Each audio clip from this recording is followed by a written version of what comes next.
Hello, assalamu alaikum, good morning, khushamdeed, ji ayanu, goeiemorgen. Bakhair agale, ni hao, junashume, washmale, ohio, gonzaimas, guten morgen, hola, bonjour, privyet, kaifa hal, hale shuma chatore, ahlan salan marhaba, buna, mucho, gracias, swavika, and a very amazing good morning to everybody who's tuned into PTV World and are watching World this morning alongside the very fantastic Shiza Hashmi and Shahzad Khan. Ladies and gentlemen, it's a Friday morning over here in Islamabad and it might rain. Everywhere. Hi Shiza, how are you today? I'm doing absolutely great. Thank you so much for asking. And by the time when I was driving to work, there was a little bit of rain. So I'm well hopeful it's going to rain throughout the day as well. Fingers crossed. Not that I'm going to be here, but still. Well, then, ladies and gentlemen, obviously, I think that this is the silver lining we have been looking for. I think that these are the things which are not under lockdown. I mean, for example, beautiful weather, an amazing family, kids, a lot of other people as well. But ladies and gentlemen, there's this one more thing which me and Shiza were talking about before we got started with the show, and that is that, in life you are surrounded by with your loved ones, and there's no contradiction to that you always will be loving them because of the fact that they're your family members, they're your friends and whatnot. But recently, ladies and gentlemen, just because of the fact that we have been under lockdown and we are not going out and that we are social beings, I know that everybody is feeling a little disturbed. They are a little stingy. You ask somebody a question and it's a normal question and the reaction you get is very different. So you really need to know that, that person is actually feeling stress. Right. So for all of those people whom you love the most, and if they're saying something very obnoxious to you, make sure that you have that patience in the first place. On the other hand, after all of that is done, what you're supposed to do is go back to that person, make sure that you make them realize that, okay, so I think that there's been an impact on you and you really need to be different about it. And I think that they will sort it out. Because for anybody who's actually in lockdown, there's no, I don't think that there's anything more important than you being good and cool and nice to the people who are living with you. Absolutely. Not just that, but at the same time, I think it is of imperative importance to not throw your garbage onto somebody else. Absolutely, I totally 100% agree with you, Shahzad. And I'll tell you what, I think we keep saying this even before the COVID-19 situation as well, that whatever you're feeling, your mood swings, your behavior should not be the reason for you to be bad or rude to someone else. This is no justification at all. Oh, this is my nature, this is how I am. This is absolutely no justification. Come on. You have no right to hurt someone else. And, it all begins from that. When you use harsh words or, your gestures or anything that is going to hurt someone, don't do that, because we love positivity. We love sharing positive vibes as well. And that is what we love to encourage you to do as well. One thing, Shahzad, every other day, it sounds like as if we're repeating stuff, but it's so important for us to do so because of the whole situation going on. Ladies and gentlemen, the incumbent government, the Premier himself, every single person is telling you all to stay at home, and it's for a reason. We keep telling you it's for your own safety. Shahzad, you know that 54% of the cases in Pakistan are now locally transmitted. And we didn't see that coming. When, initially the COVID-19 coronavirus actually entered Pakistan, most of the cases came from Iran, right? So people were probably not ready to take it seriously, as if, oh, they're coming from Iran, so within Pakistan there's no case, we're safe, blah, blah, blah. We were, but I don't think anymore. I'm going to give you a reason for that too as well, ladies and gentlemen. I actually had to travel to Rawalpindi yesterday as well to pick up one of my family members. Obviously, I was wearing all the gear and whatnot, but on the way what I could see was that there were these rickshaws or tuk-tuks, you may know them very famously as well. They were full of like 6 people, 7 people, 9 people, everybody sitting together, 2 people going onto the motorbike, kid in the front, wife at the back. So, I don't think that we should actually be complaining about local transmission because we are the ones responsible for it. Everybody kept on telling you that everybody is supposed to maintain social distancing. But hey, we are Pakistanis. We are not supposed to listen to everybody. And then, I'm sorry that I'm feeling this, but I think that people have taken it to such a stupid level that people were actually at a point saying that, oh, our immune systems are so good because we have been eating rubbish all our life, and what do you think Corona is going to do to us? Listen, ladies and gentlemen, Corona is not going to spare anyone. So please make sure that you're not in this false ideology of yours, that nothing's going to happen to you. I have a couple of friends who've gone through the COVID-19 as well, and they've suffered through the disease. And when you listen to them, it haunts you. You really do not want to get that disease. So the first thing to do is wash your hands. Absolutely. After every 20 minutes, probably. I think this is something whenever you feel, like whenever you think I've of got this it. OCD to myself. I just keep on washing hands now. And okay, one more important thing, not just hands, your wrists as well.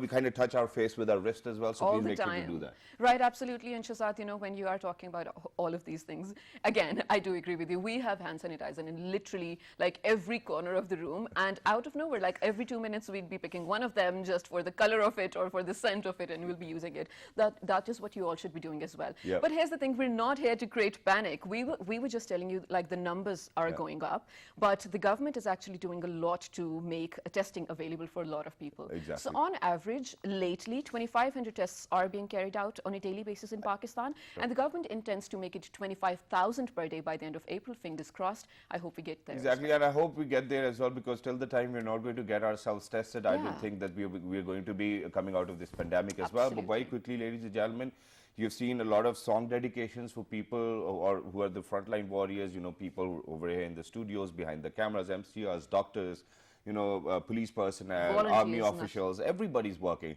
But I think that we have missed out on one segment of the society, and that is, do you want to give it away? Yeah, ladies and gentlemen, we are talking about, or let's say we are dedicating our show to the blue collar working class today. Blue collars, when we say that class is actually manual workers, skilled or unskilled. And that may include a lot of people that you know personally, the helps that you have at home, you know, maids that you call, or sanitary workers, plumbers, carpenters, anyone that you know belonging to that class who is definitely not getting a lot of work in COVID-19 as well. This one is actually dedicated to them to pay tribute to their services as well, and then to sort of, you know, hold a discussion or generate a discourse on how in our individual capacity we can do something to make their lives better. Exactly, Shiza. Thank you very much for saying that. And ladies and gentlemen, one small thing before we introduce our guest with whom we are actually going to have this conversation. We obviously want to talk the effects of the post-corona situation. We want to know how people are actually behaving within this situation as well, and how much of a dent we have got in terms of economic crisis as well. Because Pakistan, we all know we weren't very economically independent, but yes, obviously, we really need to talk about that, and we really need to see how an individual like us or a citizen like you can probably add on to the economic circle of Pakistan as well. But very quickly, ladies and gentlemen, obviously domestic help, I wouldn't recommend it at your places. Okay, if they live with you, I think that's fine. But other than that, you really need to tell everybody to go back to their homes. But please make sure that you pay them their monthly salary, because it's you who are sending them back home as well. So ladies and gentlemen, there are a lot of people who are working within institutions like PTV, and there are other government agencies and organizations as well. So please make sure to look after all of those people who actually belong to the blue collar community as well. But to discuss all of this, ladies and gentlemen, we're very lucky that we've actually been joined by motivational speakers and somebody who's actually a specialist for economy as well. Ladies and gentlemen, on my right hand side, we're very lucky that we've been joined by Colonel Retired Muhammad Akmal Khan Sahab. Assalamu alaikum, sir. How are you? Wa alaikum assalam. Thank you very much. And you're looking very dapper in this suit as well, and like your shoes too as well. Thank you very much for joining us. Wonderful to have you. Alongside Colonel Sahab, ladies and gentlemen, we've actually been joined by one of my ex-professors within the university as well, where I was studying. He's a great guy. He's a great gentleman. And whenever I have a post to post on Facebook or any other social media platform, he's the one who actually gives me some wonderful remarks. So why not? He's a motivational speaker, and every word he says or utters, we believe that, yeah, he's capable of doing that job as well, which is why he's here. Ladies and gentlemen, he's none other than Mr. Muhammad Abdul Wahab. Hello, sir. Assalamu alaikum. Good morning. Wa alaikum assalam. Thank you so much for inviting. At the same time, I would like to appreciate the way you have both have been holding the fort during these most difficult times. Thank you Thank so you very much, sir. And Means thank a you. lot. Yeah, and thank you very much for supporting us while we are holding this fort as well. So it's a team effort. And last but not the least, ladies and gentlemen, we've actually been joined by an economic analyst as well. Initially, it was his father who was supposed to be on the show, but then when we were in conversation with his father, we thought that, okay, we can utilize him in another show as well. So he gave the responsibility or the hat. He moved or passed the hat to his son. He's none other than Mr. Mudassir Amin. He's an economic analyst himself. Hello, assalamu alaikum. Welcome to the show. How are you? Walaikum assalam. I'm doing very well. Thank you. Thank you very much for joining us. Wonderful to have you. So, Colonel Saab, I'll get the conversation started with you. So, obviously, everybody is a part of this pandemic, whether they want it or not. But everybody hopes, everyone hopes that it'll be over soon, and everybody's praying for that. Yeah. Once it's over, what kind of lasting impacts do you think will be left behind? Thank you very much. Very basic question, But very important. and very important too. This world is not going to be same after this pandemic. Of course. And this change, we benchmark it with the 9/11, that the world changed after 9/11. Yeah. that was something, a political change took place in the political scenarios. This corona would change every aspect of our life. Every sector will be changed, not transforming. It will be completely shifting to another way of life, another style. The social sector is, of course, the most impacted one. And this social sector, now we are not going to experience the same social setup what we had been in before this Exactly. Right. coronavirus. So you mentioned in your opening remarks that the psychological changes are taking place from within. Yes. And we need not to go to the psychologist for this. Yeah. Right. We have to support each other.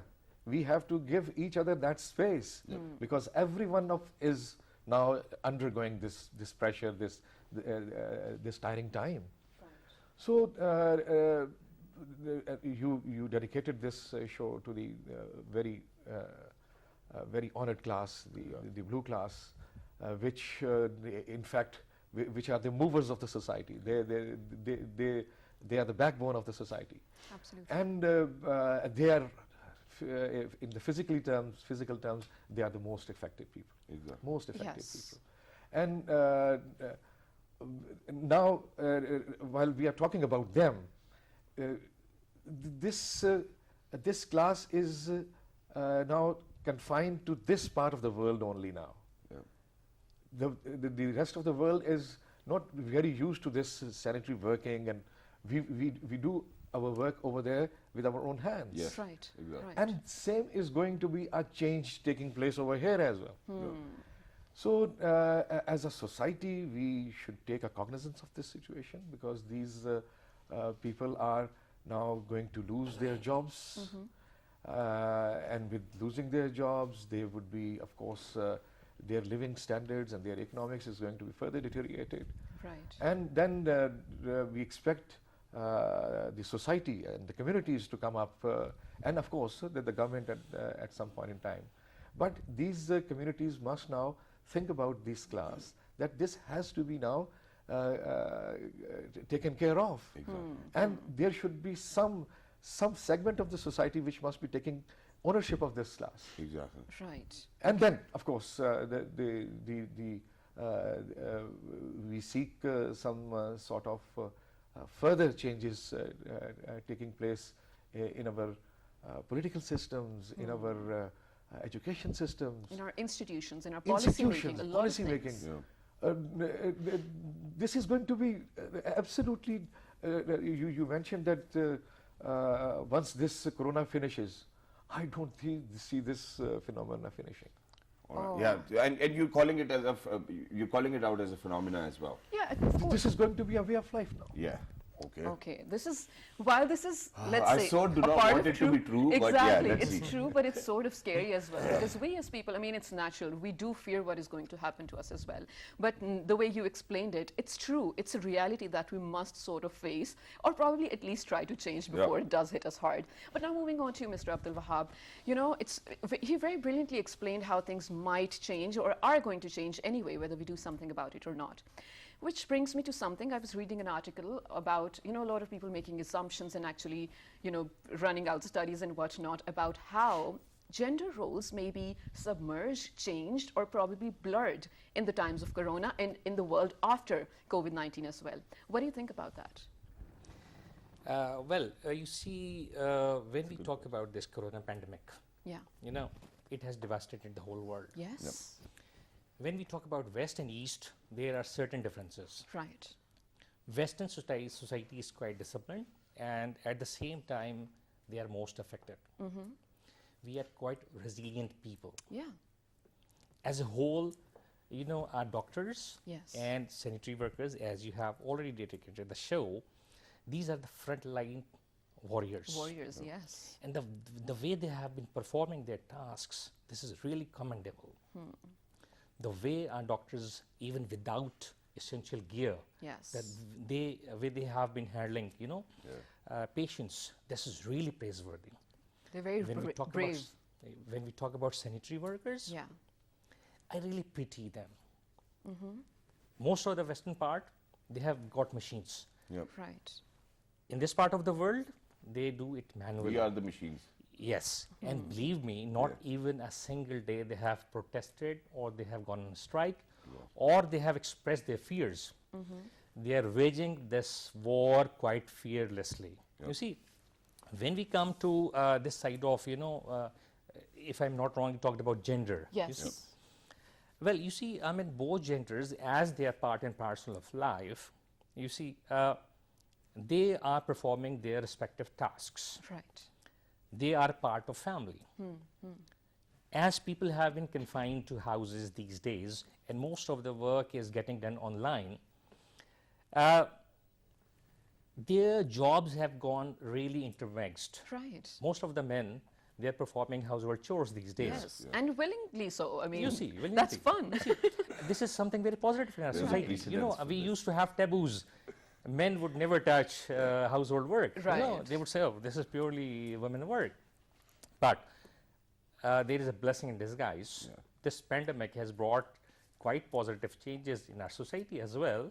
And we have really, learned a lot of things. Absolutely. It's great. Thank you very much for saying that. But I just want to compliment to what you've said. And ladies and gentlemen, it's very true. So, I go back home and then I'm very happy being on the bed or probably working out or just being at home. And I think it works out for me very fine as well. But then at the same time, ladies and gentlemen, what I've realized is that when you are on your bed or when you're sitting and you're at home, you just feel like doing something. So may it be a house chore, it does not really matter. And I think Right. that you're very correct that, that gender, it's not that the gender roles are changing, it's just that, I'm sorry, I do not want all the feminists to wake up after this comment as well. But I'm like, generally it's a habit within a man that if he's sitting for a while and he's all idle, he will just start doing something. And, men usually want to do something which is actually going to add on or contribute towards whatever he or she is doing. In fact, she is a very different state. Okay. It's because of the fact that they do it every other day. They do it 24/7. So it's different for men. But finally, we've realized that.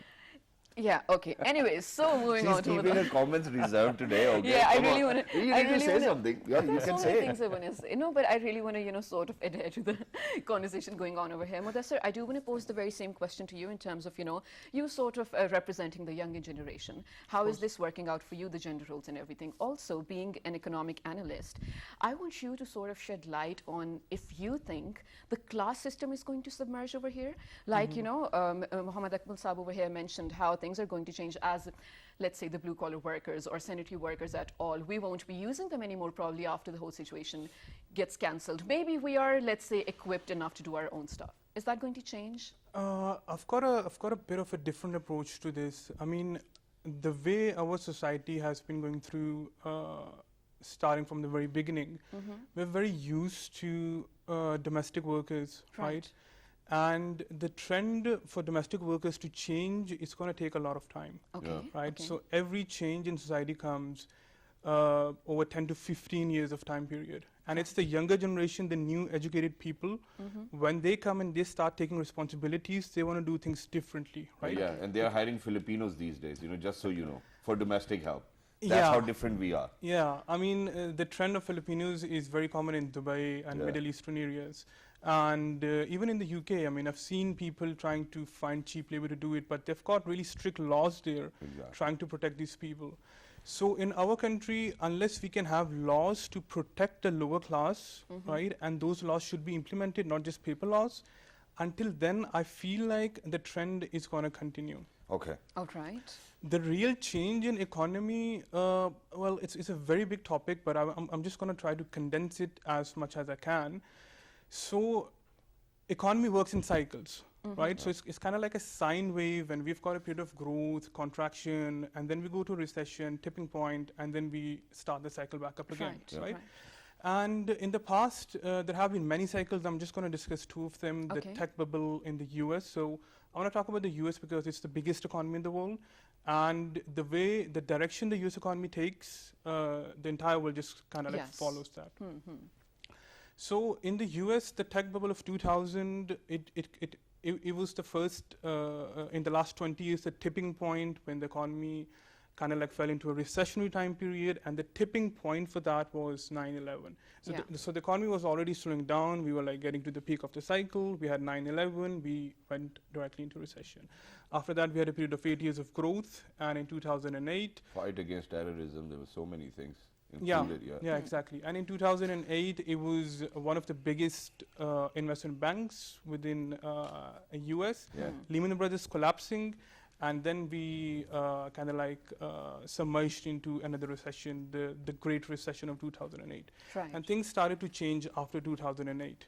So economically, the US government, they printed a lot of money, did a quantitative easing program, trying to take the economy out of recession, and then we had 12 years of historic growth time period from That's great, and I 2008 think pretty until much now. everybody is aware of that as well. I'm sorry that I'm interjecting over here, but I think that I'm going to streamline it because the Okay. topic is so vast. So now, you know, whenever we talk about economy, economy is my financial activity, his financial activity, and your financial activity altogether is the economy of the country. But I think in these times, everybody is actually worried about their own financial condition Right. or whatever amount of money or sum of money they were left with. How do you think that an individual needs to be prepared in these days? It's because of the fact that half of the population is not working now. They have been laid off their jobs. Yeah. So whatever amount of money they had, that's what they had. And now in days to come, God forbid, you know, if there's an outbreak, like a fiery outbreak of this pandemic in the country, I think people are not just going to die of the disease, I think they'll die of hunger as Yeah, well. yeah, And that's how fragile our situation is. How do you course. think an individual needs to behave with whatever amount of money they are left with? Some wise tips that, okay, you know, you do this, dal khao, chicken khao, you know, all of that. But, you know, don't go too beyond your limits or probably, you know, beyond what you can spend. Right. What will be your suggestion for those people? The very first thing people should be doing right now is that there's a very common term in finance that cash is king, right? So try and preserve your cash. Don't use credit cards. Yeah. Don't go into loans, unnecessary loans. So right now, a lot of people are sitting idle, and as human beings, we have this habit of trying to do something when we're sitting idle.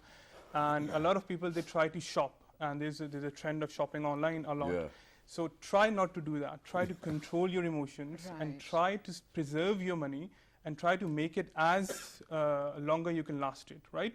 So that's the very first tip I can give is that try to preserve your money as much as you can, because economic times are gonna get really, really worse in the future, right? Right. And as I was saying before, like 2020, it was already a tipping point for economy, right? And the trigger was coronavirus. Right. And coronavirus absolutely halted the entire economy because people couldn't go out and work. And this has never happened before in history, because every time there was a recession, at least people could go out and contribute something. Right now, that has completely stopped, right? And there's a term in economics called the sledgehammer approach. It's like putting a sledgehammer and making Pressing everything it. to a dead stop. And that is what we're facing right now. But I think our government has been one of those few governments that have taken the right approach. So firstly, they have done a systematic shutdown of the country. They didn't go Yes. for the sledgehammer approach, shutting down everything all in one go. So that was a very good step, Yeah. doing a systematic slowdown, shutdown. And then they're letting some of the blue collar workers now to get out and work, right? So this is gonna let them earn at least some of the money. And then thirdly, the last thing they've done Yeah. is the stimulus package that they've announced, 12,000 rupees for Yeah, yeah. the Really blue collar fun. workers. So Right. that is pretty fantastic. Well, that's great. And, you know, thank you very much for saying that, which means, ladies and gentlemen, for all of those kids who are out there, you're not getting Eid this year around. So, yeah, probably you should prepare for the next Eid. Absolutely. So, Mr. Abdul Wahab, you have something to add? Yeah, I just wanted to add one comment. Yes. What he said, I mean, whatever, I mean, he analyzed and suggested that was great. I need to just add one thing. When we save for ourselves, Yeah. taking into account future uncertainty, Right. but at the same time, we have to take care of the deprived of and hungry ones, you see. So out of our savings, we have to feed poor as well. Right. You don't have to forget them. Yeah, And absolutely. Zakat That's a time brilliant is just point. around. Yeah. Yeah, I Yes, think true. everybody That's a needs to hear brilliant that. point, and I think we should further that as well. But, Mr. Akmal Khan Sahab, I have something I already asked Mudassir over here. I want to further that, in terms of when I said, do you think that the class system is going to change? Now, COVID-19 is something that all of us are facing together, regardless of where we belong to, where we come from, the lifestyle we have, or everything, right? So do you think when this changes, unfortunately, there's a general VIP culture in Pakistan as well. There's a, us versus them thinking going on as well, haves and have-nots. Do you think after this, when we come out of COVID-19, that is going to change because of, let's say, empathy and compassion is going to rise, and that, very evident divide is going to sort of blur down? This COVID-19 is going nowhere. Yeah, It's going to stay. yeah, Because now I was listening to some of the international news. yeah. There are the cases in North Korea where the reckoning is taking place. Yes. So this horrifies further. This compounds this situation further. The one who has already undergone this virus, this will reoccur. So this virus is not going anywhere now. Right. Yeah. It's going to stay. Yeah. And now we are to change ourselves with this. What I was contemplating the other day, Yes. that probably I have gone back 50, 40 years back to my to the life which I come from. It's basic life, where you are just confined to your own self. There was only PTV available. And that was only at 9 o'clock, the Khabarnama used to be Right. there, and that's all. And that was the final thing to take place. Or in the pipla di society. chan, saag, makhan, makai di roti. Yes. Yeah. This all is going now to, we are going to revert back to that system. Isn't that beautiful, though? Oh, wow. Fantastic. Yeah, I love it. I love it. Well, it's absolutely. great. But sir, then at the same time, I think that there's this one thing which everybody needs to know, since you're a motivational speaker yourself. So, ladies and gentlemen, we do have to go for a short break, but once we're going to come back, I want to ask Ahmed Saab over here and Abdul Wahab Saab over here, that for all of those people who are believers of Allah, they have this faith, and it's very strong. So now in these times of distress, harsh times, they're sitting down every day, they're praying to Allah Almighty that, give us a way out. What do you think? How do you think that they need to hold the rope of Allah very tightly, and how do you think they can do it? Because a lot of people are losing out on this, and it's because of the situation they have around them. They do not have food to eat. They do not have food to feed to their children. How do you think we do that? I think Hold on after to a that break. thought, but we will get the answer after a very short break. Stay tuned. Good morning.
Welcome back to World This Morning, ladies and gentlemen, on a very informative morning with Shahzad Khan and Shiza Hashmi, where today we decided to dedicate our entire show to the blue collars, the workers who you have probably, laid off because of the whole situation as well. There are so many of them, hundreds and thousands of them without any work.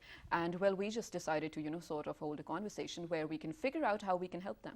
Exactly. So, ladies and gentlemen, we are going to reiterate the message, and the message is that if you had a domestic helper at your place, and you've sent them back home just because of the fact that everybody needs to be careful and it's social distancing time and quarantine time, make sure you pay them their salary, because you told them to go back home. They weren't willing to go back home in the first place. That's a different story. Right. Before the break, you actually asked a very beautiful question. Yes. Beautiful question. Can you repeat the question? Yeah, I'm before going to Ahmed repeat the answers question that? as well. And the question, ladies and gentlemen, was very simple. It was for Mr. Abdul Wahab and Muhammad Akmal Sahab as well. And the question is, ladies and gentlemen, that obviously as believing Muslims, as practicing Muslims, every day we pray from Allah Almighty that, please, change the conditions we are living in. We really want to have a happy life. We really want to be economically independent. We really want this in our life.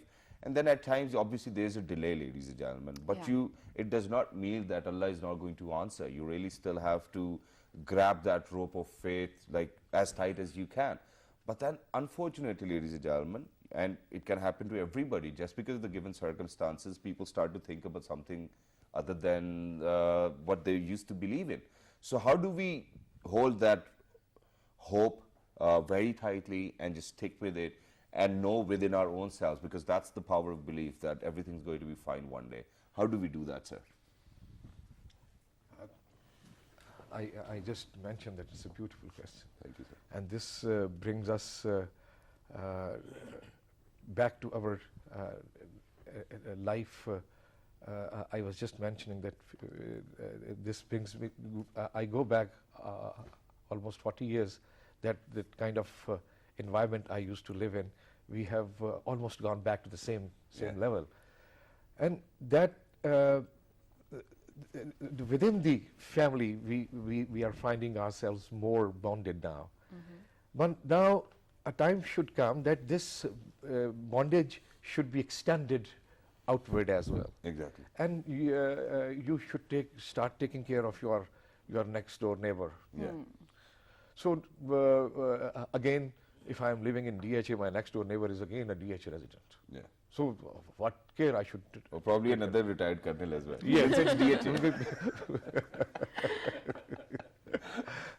So this has this outward extension of your bondage should be beginning from those people, those who used to serve you, and now if they are not available to you, they are not working for you anymore. But this bondage should continue. Yes, totally. It must agreed. not stop over here. Exactly. And this is absolutely as per our belief system as well. We have to take care of our neighbors. Yeah. And this neighborhood should be extended to any length of Beyond horizons, in the distance wise. Good. So my very basic concept of our living, we have gone back to that, and now we should start feeling that way as well, that this is something that Allah has given us an opportunity. This opportunity has come about in our lifetime. I feel so thankful to Allah that this has given me an insight of myself while I disengaged myself from every other aspect of, and I was just confined into my home. This gave me a lot of time to contemplate, to think, and the all ways, all routes were leading to that Allah Almighty and the system which has been given to us by His Prophet. And it's wonderful if by the end of the day, ladies and gentlemen, we still find our way back. Nobody will ask us or probably call us Bhola as well. But Wahab Sahab, coming on to you, I just want to add one more thing, and that is, ladies and gentlemen, that I was listening to Quran the other day, and there was this ayat, and the translation said that, before the day of judgment, Allah is going to give you one more chance within this world, that you go back and ask for repentance and seek for His forgiveness as well. I think that we humans are on a very short leash. I don't think that everybody should take advantage of the young age or probably the way they look. I think everything comes from Allah Almighty. That's what we believe in. But sir, how do you respond to that? And first of all, obviously the question is same. Then I've added one more thing to that. Do you think that it's relatable? Perfect. Shahzad, in fact, Allah Ta'ala has given us a golden opportunity.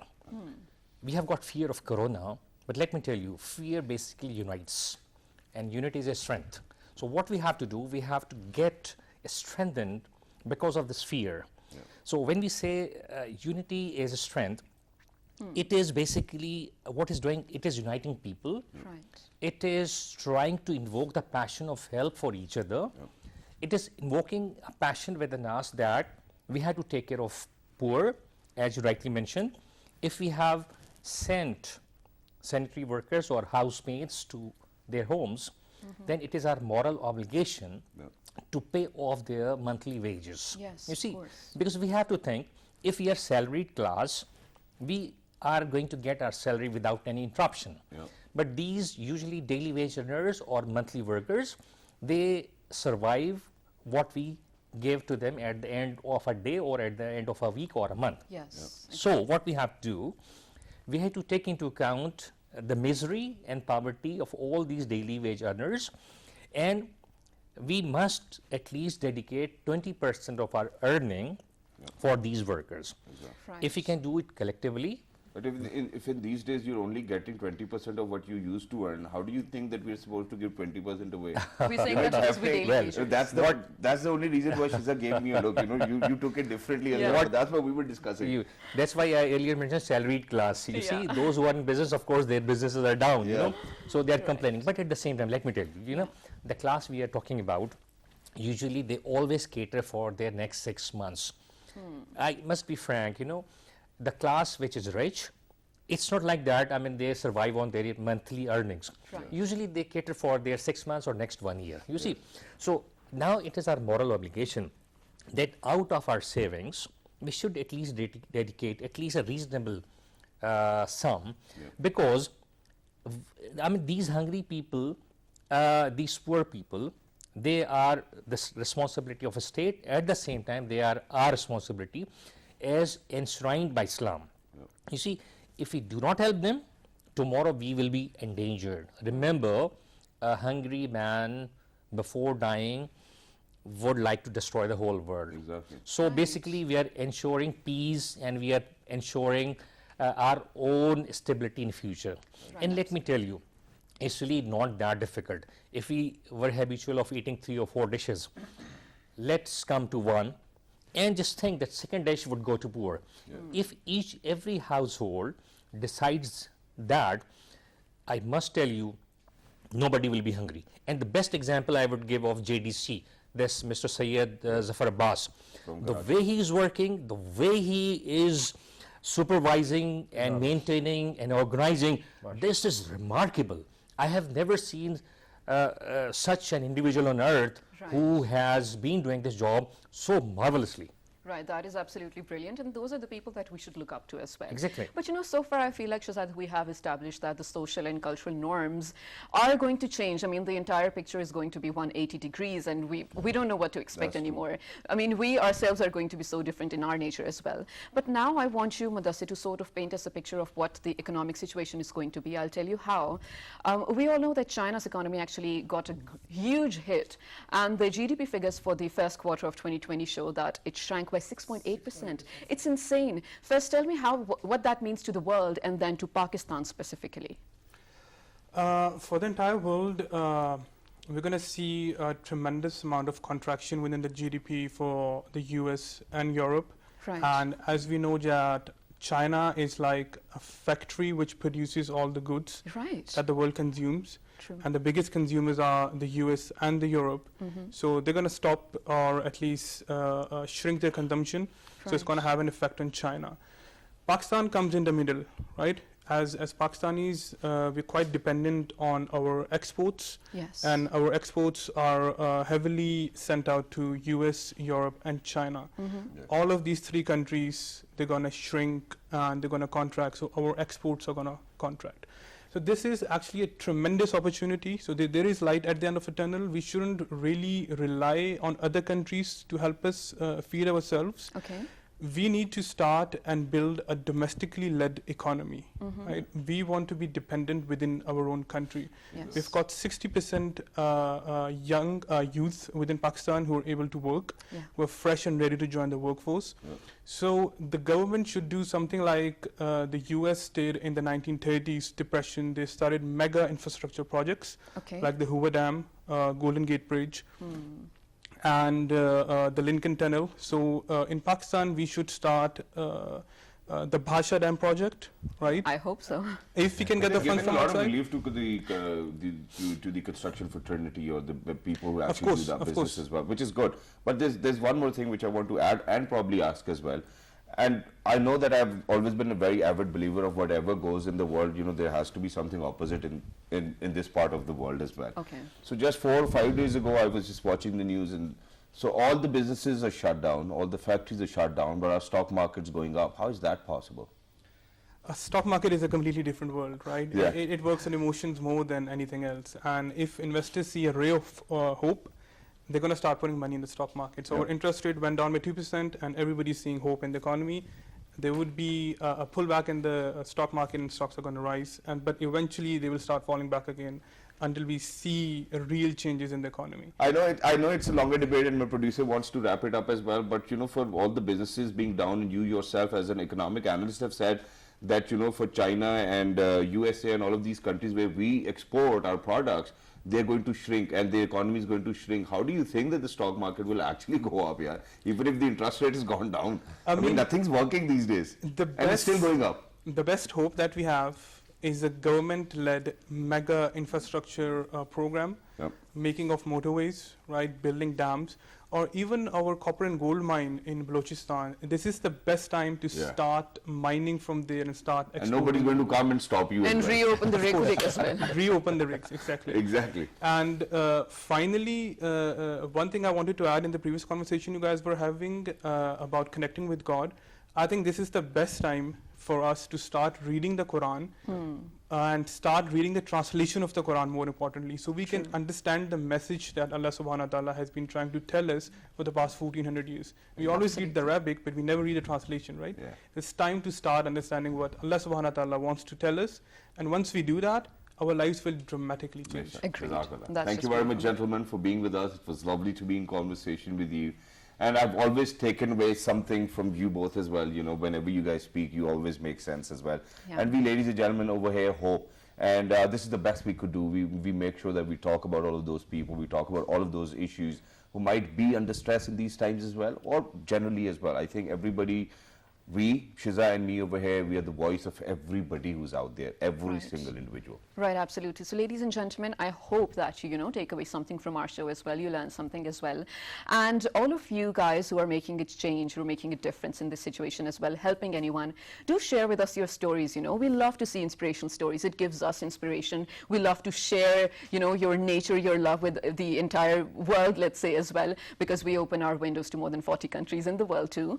And share your stories on our Facebook page with the name of, Well, this morning, on Twitter, This Morning without G. Dailymotion, On Dailymotion as well this morning. YouTube. At YouTube, it's PTV World, and you look for the most viewed program, which is World This Morning once Yes, again. and the repeat you can catch 5 at past 11 p.m. tonight till the next day. 1, 2, 3. And since it's Friday, remember us all in your prayers. ladies Jummah and gentlemen. Mubarak. Everybody needs prayers. Look after yourselves. Stay blessed. It's going to be a rainy evening today. Make sure to keep an umbrella if you're stepping out, but don't step out Oh, because please don't. you need to be safe. All right? 1, 2, 3. Good morning. Take care.